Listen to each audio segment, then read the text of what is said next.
My name is David Glover.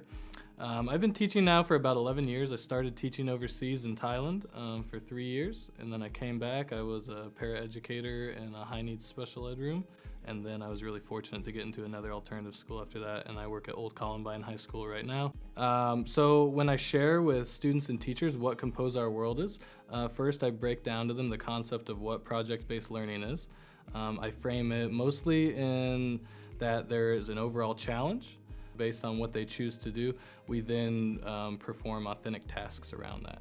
So there's an authentic audience, there's an authentic product, and the writing tasks and the reading and all that around it is authentic as well. Project-based learning is it's transformative for the teachers and the students. When done with fidelity, it increases the stakes in the classroom, it makes me a better teacher, and more than that, it really gives student choice and agency in an authentic way.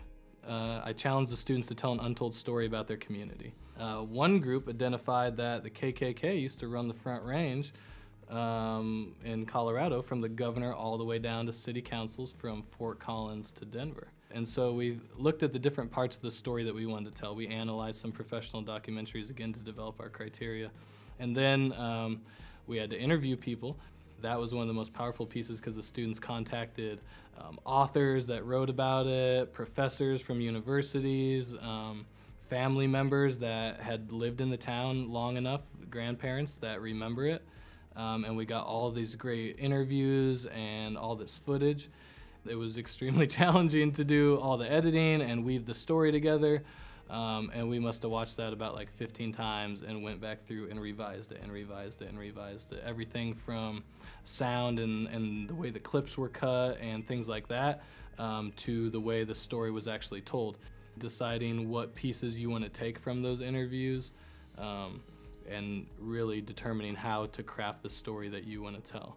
And when that was all put together, we went to the University of Colorado and screened that in front of a bunch of pre-service teachers and family and friends. Probably the most powerful experience outside again out of the classroom is we did a panel afterwards where anyone in the audience could ask questions about the process and the class and anything like that, and that was a really powerful experience for the students to reflect on it with a group of adults. The school I work at, Olde Columbine High School, you can kind of think of as a last stop for students before they don't go to school anymore, whether it's addiction, whether it's social emotional problems, attendance, any number of things that stop them from being successful at their former school. By doing project-based learning and doing the Compose Our World project, they went in the space of a quarter from a student that was seen as lazy, ineffective, not working very hard, just sit in the back of the class and want to be on their cell phone, to someone that was a leader in my class and presenting. If students are coming to my school because the traditional curriculum didn't work for them, it's an imperative for me as a teacher that I offer them something different. And if I were to offer them the same thing that they just left, I feel like that's an injustice to the students.